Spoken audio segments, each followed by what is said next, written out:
उपनिषद गाव दुग्धा गोपालनंदन पार्थ वत्स सुधीर्भोक्ता दुग्धम गीतामृतं महत्। समस्त वेद पुराण उपनिषदेर सारथी सार হচ্ছে भगवद गीता। আর সেই গীতার জ্ঞান কেবলমাত্র ভাগ্যবান ভাগ্যবতী ব্যক্তিরাই গ্রহণ করতে পারেন। আজকের গীতা পাঠ জ্ঞানযোগে চতুর্থ অধ্যায়ের দ্বাদশ শ্লোক, শ্লোক নাম্বার 12।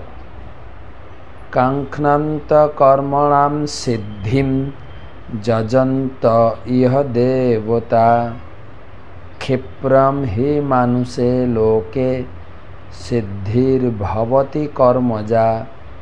অনুবাদ: এই জগতে মানুষেরা সকাম কর্মের সিদ্ধি কামনা করে এবং তারা তাই বিভিন্ন দেবদেবীর উপাসনা করে। সকাম কর্মের ফল অবশ্যই অতি শীঘ্র লাভ হয়। ভগবান আগের শ্লোকে বলেছেন যে কেবলমাত্র আমার জন্ম এবং কর্ম সম্বন্ধে ভালো করে জানলেই এই জড়জগতের দুঃখ সমুদ্র থেকে উদ্ধার লাভ করা যায়।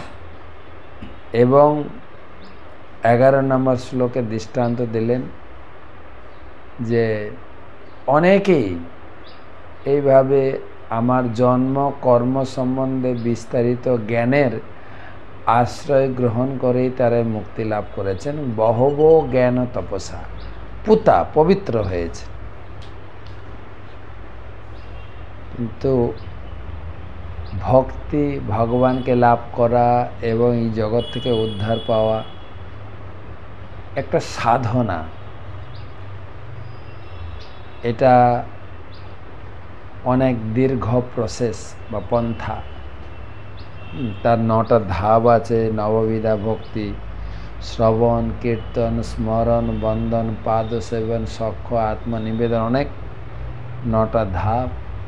শ্রদ্ধা, সাধুসঙ্গ, ভজন ক্রিয়া, অনর্থ নিবৃত্তি, নিষ্ঠা, রুচি, আসক্তি, ভাব, প্রেম।